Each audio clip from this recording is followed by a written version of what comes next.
దేశంలో కాంగ్రెస్ పార్టీ బతికే పరిస్థితి లేదన్నారు BJP MP Laxman. CM Revanth Reddy కావాలనే ఉత్తరాది దక్షిణాది అంటూ మాట్లాడుతున్నారని తెలిపారు. నియోజకవర్గాల పునర్విభజన జరిగితేనే మహిళా రిజర్వేషన్లు అమలు అవుతాయన్నారు. హైదరాబాద్ బీజేపీ స్టేట్ ఆఫీస్లో మహాత్మా జ్యోతిరావు పూలే జయంతి సందర్భంగా నివాళి అర్పించారు. కార్యక్రమంలో సీనియర్ నేతలు బూర నర్సయ్య గౌడ్ పాల్గొన్నారు.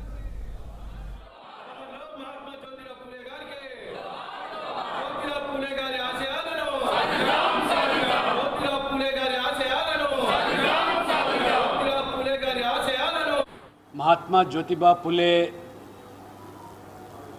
జయంతి పురస్కరించుకొని దేశవ్యాప్తంగా జరుపుతున్నటువంటి ఉత్సవాల్లో భాగంగా రాష్ట్ర పార్టీ కార్యాలయంలో ఈ యొక్క జయంతి ఉత్సవం నిర్వహించడం శుభ పరిణామంగా భావిస్తూ ప్రధానమంత్రి స్వయంగా ఈరోజు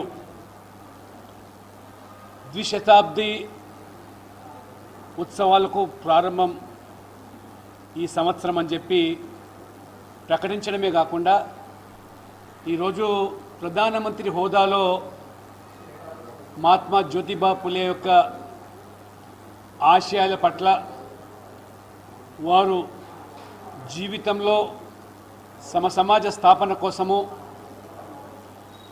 విద్య ద్వారానే ఆ సాధికారత లభిస్తుందని చెప్పి స్వయంగా ప్రధానమంత్రి గారు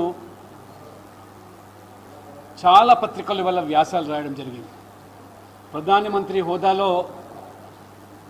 ప్రముఖ పత్రికల వల్ల వ్యాసాలు ప్రచురించబడ్డాయంటే ప్రధానమంత్రికి వారి పట్ల ఉన్నటువంటి విశ్వాసము, నమ్మకము, వారి ఆశయ సాధన కోసం ఏ రకంగా ఈ ప్రభుత్వం కట్టుబడి పనిచేస్తున్నదో, ఏదైతే విద్య పట్ల మహాత్మా జ్యోతిబా పులే గారు ప్రాధాన్యత ఇచ్చారో అదే విద్యా వ్యవస్థలో అనేక మార్పులు తీసుకొచ్చి నూతన విద్యా వ్యవస్థ కింద న్యూ ఎడ్యుకేషన్ పాలసీ పేరు మీద మరి ఈరోజు మాతృభాషలకు ప్రాధాన్యత ఇవ్వడము, అంతేకాకుండా మహాత్మా జ్యోతిబా పులే ఏ రకంగా తన ధర్మపత్ని నిరక్షరాస్యులైతే వారికి చదువు నేర్పించి మొదటి తరం మహిళా ఉపాధ్యాయురాలుగా ఏ రకంగా తీర్చిదిద్దాడో దానిని కూడా ఆసరాగా తీసుకొని ఇవాళ అమ్మాయిలకు